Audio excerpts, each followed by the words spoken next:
¿Qué tal? Buenas noches. Hace unos días que tengo una palabra para entregar eh, en este tiempo en que cada uno de nosotros está buscando esperanza, está buscando fe, está buscando avanzar en medio de una sociedad que está rara, diferente.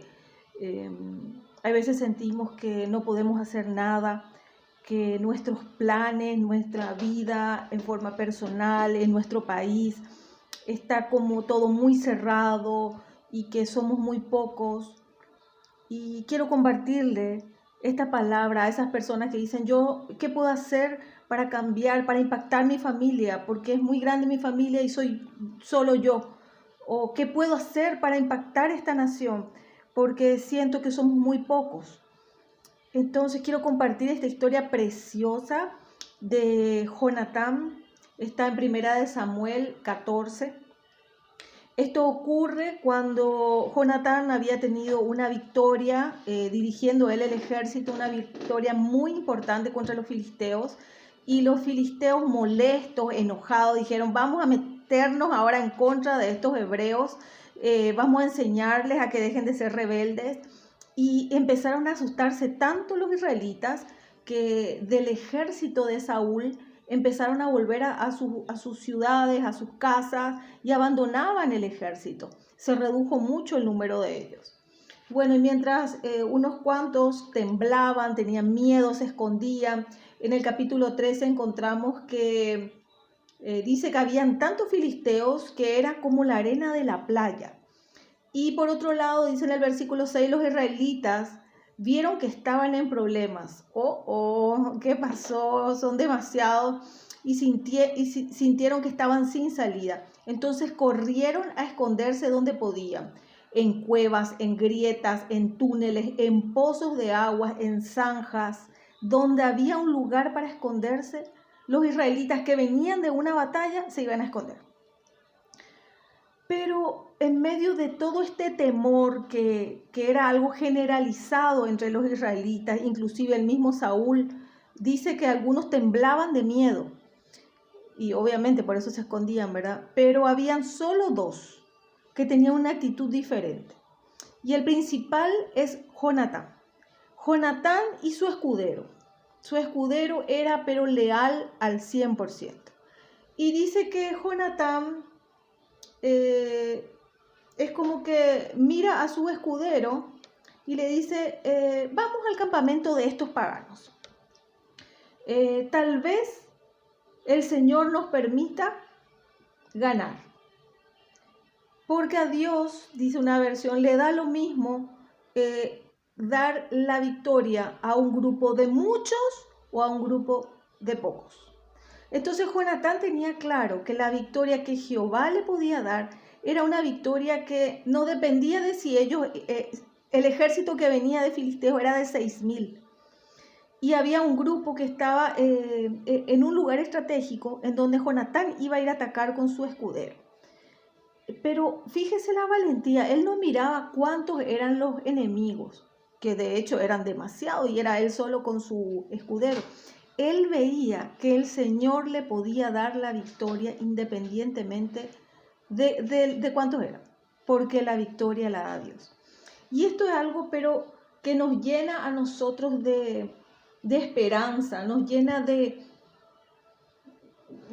poder ver que esta realidad que tenemos ahora, estos enemigos que de repente vienen en contra de nuestra nación, en contra de nuestra libertad, en contra de nuestros trabajos. Hay gente que ha perdido su trabajo, ya sea porque lo incendiaron, ya sea porque ahora por el hecho de estar todo cerrado, no estar produciendo ya casi 4 meses. Obviamente hay empresas que se han ido a la quiebra o que van a ir dentro de poco si esto no se soluciona.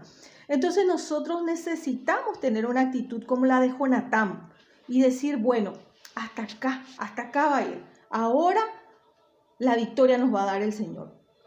Y fíjese lo que pasa. Jonatán le dice, bueno, nosotros vamos a ir hasta donde están los filisteos. Y depende de lo que ellos nos digan, va a ser la respuesta que el Señor nos va a dar.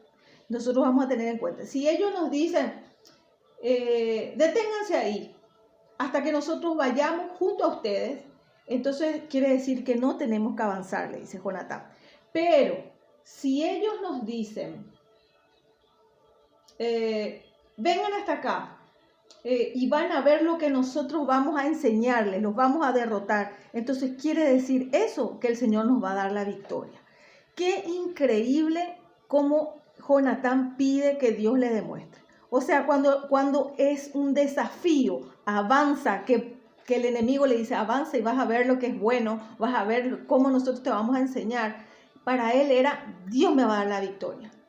Cuando el enemigo estaba seguro de que iba a ganar, porque obviamente veía dos gatos locos llegando al campamento, eso significaba que Dios le iba a dar la victoria. Qué increíble fe, qué increíble seguridad del Dios que tiene Jonatán, qué increíble seguridad de su escudero, su hombre leal. Porque él en ningún momento dudó, él no le dijo, hey, espera un poquito, y si esperamos, si pensamos, si buscamos apoyo, no, vamos, avancemos. Bueno, y cuando se acercan, les gritan, acérquense, vamos a darle una buena lección. Esto está en 1 Samuel capítulo 14, versículo 2.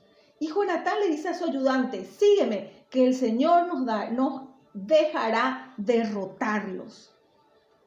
Subió para combatir y a todos los filisteos que caían, el ayudante de Jonatán los remataba. Qué trabajo en equipo tremendo. Y el espacio en donde ellos combatían era muy pequeño. Y dice que fue un ataque rápido, fuerte, y 20 en un ratito murieron. Pero fíjense lo que ocurrió. O sea, a partir de la fe y del avance de Jonatán, hay un primer enfrentamiento donde ocurre un milagro, porque 2 personas contra 20 ya es un milagro. Ya es un milagro. Primer milagro. Segundo, estos soldados filisteos, cuando ven esto, se atemorizan. Y los que estaban en el campo se atemorizan. Los que estaban en el campamento también se llenan de temor. Los que estaban en el fortín se llenan de temor. Todos los filisteos empiezan a tener miedo. Segundo milagro. Hasta los más valientes estaban temblando asustados. Tercer milagro. La tierra empezó a temblar y ahí se llenaron aún más de pavor. 3 milagros. A partir de 2 personas que toman la decisión de avanzar, de cambiar, de hacer algo por su nación. 3 grandes milagros. Y dice que los que estaban en el campamento, donde estaba Saúl, donde estaban los israelitas, dice que ellos empiezan a escuchar un ruido, una confusión en el otro campamento y dicen, bueno, vamos nosotros también a la batalla. Se suman más guerreros. Dice que había un grupo, Saúl reunió a su ejército, esto está en el versículo 20, y se dio al combate, se va al combate. Los filisteos que estaban tan confundidos, otro milagro más, el quinto, empezaron a pelear ellos contra ellos mismos. Otro milagro más. Los hebreos, había un grupo de hebreos que agarraron y se habían cambiado al bando de los filisteos. Y en ese momento en que ven todo este alboroto entre los filisteos y que los hebreos vienen a pelear, dice que estos hebreos que habían sido traidores vuelven a ser del ejército israelí y empiezan a enfrentarse contra los filisteos. Otro milagro más, se recuperan a los traidores. Bueno, y dice que había un grupo de israelitas que estaban escondidos en los campos de Efraín. Y dice que ellos al ver y a escuchar que habían filisteos que estaban huyendo, dice que ellos también se unieron a la batalla y empezaron a perseguir a filisteos. Y así salvó el Señor a los israelitas aquel día. La batalla se extendió más allá de Bet-Aven. Todo el ejército estaba con Saúl, quien ahora ya eran acerca de 10.000. El ejército volvió a constituirse, inclusive había más personas que antes.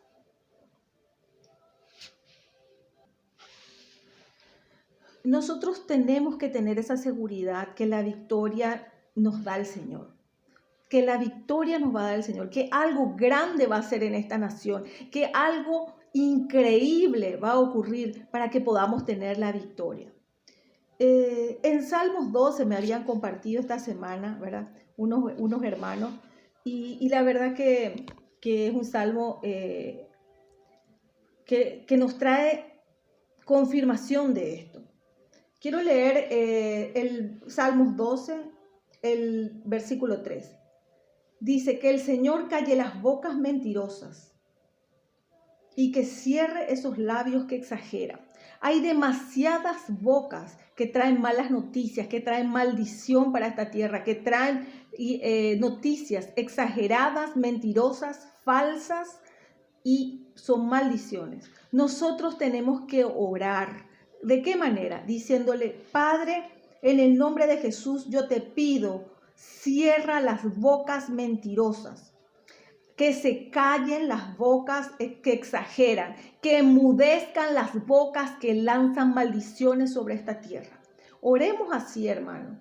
Después tenemos en el 5, dice, el Señor dice, yo vendré a defender a los pobres que sufren por causa de los perversos, que los han oprimido y maltratado. Yo les daré seguridad de que han estado, la seguridad que han estado buscando. Nosotros así tenemos que orar. Señor, en el nombre de Jesús, levántate, pelea, defiéndenos contra los que nos oprimen, contra los que nos maltratan, con los que van trayendo esos yugos que son como una correa, que nos tienen presos, nos tienen encerrados. Padre, levántate contra eso. Levántate, Padre. Así nosotros tenemos que orar con palabras estratégicas. El Señor acá dice, yo vendré a defender a los pobres. Él ya nos dijo lo que va a hacer. Entonces nosotros tenemos que orar pidiéndole eso. Señor, ven a defender a los pobres. Ven a defender a los indefensos. Levántate, Señor, contra los perversos. Versículo 6. Las palabras del Señor son tan puras y verdaderas como plata terrenal que ha sido fundida y purificada 7 veces en el horno. Mira lo que dice el versículo 7. Señor, cuida a la gente indefensa. Protege siempre de esta generación perversa. Protégenos, Señor, de esta generación perversa. Y díganme si no es cierto. Tanta perversión que hay ya con nuestros niños, con nuestros jóvenes, las leyes que quieren lanzar, lo que quieren implementar en las familias, las injusticias que se están cometiendo, que nosotros a diario estamos escuchando, injusticias por distintos lugares. Necesitamos la intervención de nuestro Señor, urgente. Pero quiero compartirles ahora algo de qué depende esa intervención del Señor. Bueno, en Isaías 19, nosotros encontramos que dice castigo para Egipto.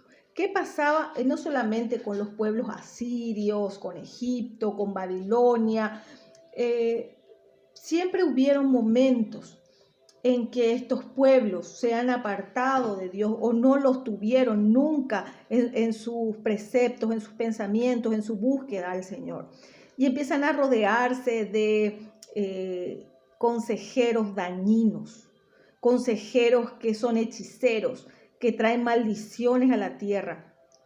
Y bueno, eso pasa con muchos gobernantes de la tierra, gobernantes de las naciones. Empiezan a rodearse de consejeros, empiezan a hacer actos de idolatría,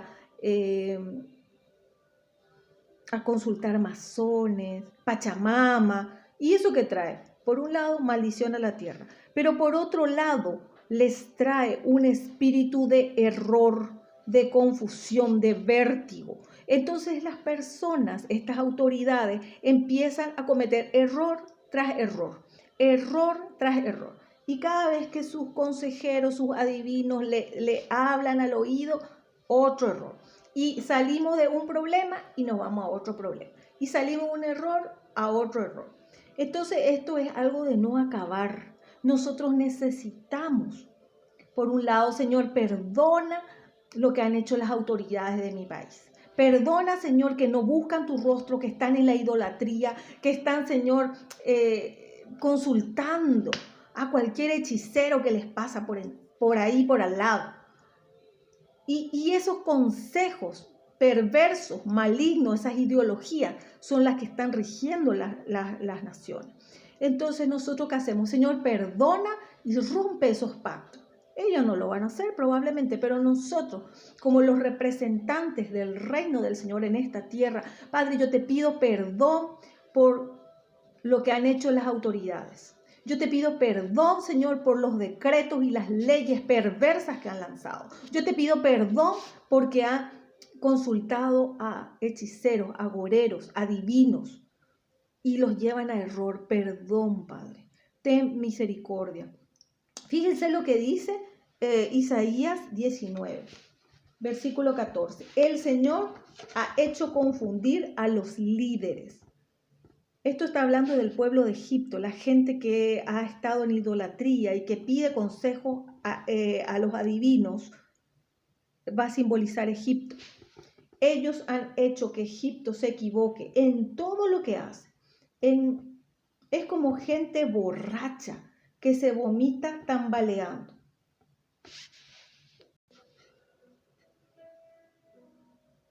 Versículo 15. No se conseguirá hacer nada bueno en Egipto. No importa si lo hace la cabeza o la cola, la palmera o el junco. Entonces un espíritu de error que se mueve y va de un problema a otro. Pero hay una condición para que esto cambie. Hay algo que hay que hacer para que esto cambie. Y esto lo encontramos en el versículo 20.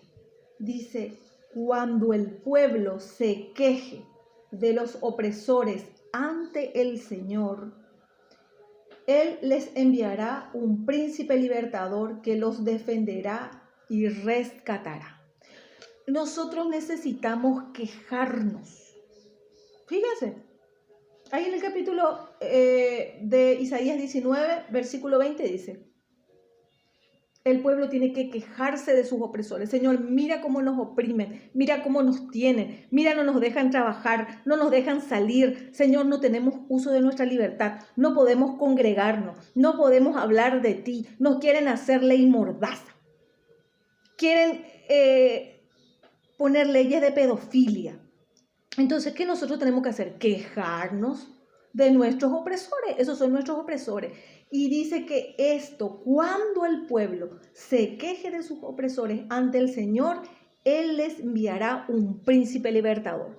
Hubieron muchos príncipes libertadores, hubieron muchos reyes con unción de Ciro, una unción de avance, una unción de conquista, una unción en donde el Señor va adelante rompiendo los cerrojos de bronce, dice Isaías 45, rompiendo las puertas y permitiendo que sus ungidos vayan en pro de su nación, de su pueblo. Nosotros los hijos de Dios somos su pueblo, nosotros somos el Israel ahora, nosotros somos a quien el Señor quiere defender, guardar, somos la niña de sus hijos, pero necesitamos abrir nuestra boca y decirle: Señor, tienes que intervenir, porque no tenemos otra esperanza, no tenemos otro sanador, no tenemos otro libertador, nuestra esperanza está en ti.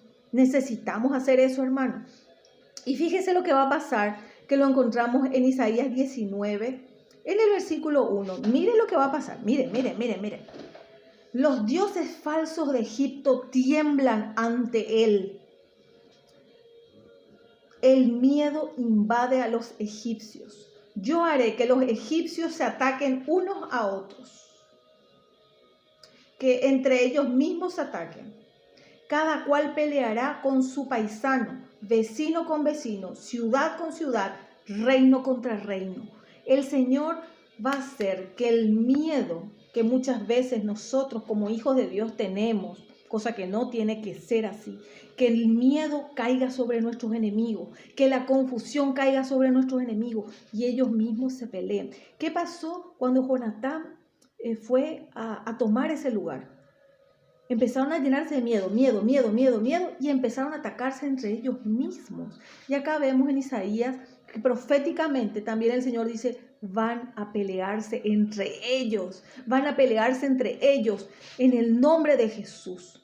Y tenemos que pedir al que va a ser nuestro príncipe libertador, que primeramente es el Señor, pero muchas veces el Señor utiliza personas, así como por ejemplo en ciertos países son los presidentes, son las autoridades, personas que tienen una unción de gobierno, una sabiduría, una inteligencia que el Señor le da, una unción mediante la cual se le abren las puertas y el Señor nos da la promesa de que le tenemos que pedir el que va a ser el príncipe para esta nación en la que yo estoy plantado. Porque hay un principio de guerra espiritual que es estar en la nación, estar plantado y a partir de ahí orar. Orar por las naciones de la tierra, pero especialmente donde el Señor me tiene plantado, que ahí se instale el reino de Dios. Hermanos, quiero dejarle esta palabra de esperanza. Que seamos como Jonatán y su escudero, que no nos importe contra cuántos vamos a enfrentarnos en la batalla, porque la batalla es del Señor. Que estemos delante del trono, Señor. Yo te pido que nos des la victoria en contra de los que nos oprimen, los que nos tienen empobrecidos, los que nos tienen encerrados, en el nombre de Jesús. Quiero pedirte que te juntes con hermanos de fe, que empiecen a orar por esta nación y que oren diferente, que oren trayendo la libertad para esta nación. Dice Isaías 61, el Espíritu de Jehová está sobre mí y que viene a traer libertad a los cautivos. Nosotros estamos ahora en cautividad. Estamos en cautividad, estamos en pobreza, estamos en enfermedad y el Espíritu de Jehová vino a traer libertad a los que están presos en cárceles en el nombre poderoso de Jesús. Vino a traer sanidad a los que están enfermos, vino a traer a esos de ánimo opacado, a traer gozo de la salvación, a esos que están enlutados, a traer un manto de gozo. Ese es el Espíritu de Jehová. Para este tiempo, que se vea que el Espíritu de Jehová se está moviendo en la nación donde estamos, se está moviendo en la familia donde estoy, se está moviendo en mi vida, en el nombre poderoso de Jesús. Cambiemos nuestra oración. Conquistemos nuestra vida, conquistemos nuestra familia en el nombre de Jesús. Conquistemos esta nación para el Señor, en el nombre poderoso de Jesús. Les dejo esa palabra, hermanos. Y el Señor nos sostenga, el Señor nos dé la victoria que estamos esperando. En el nombre poderoso de Jesús. En el nombre de Jesús. Les bendigo.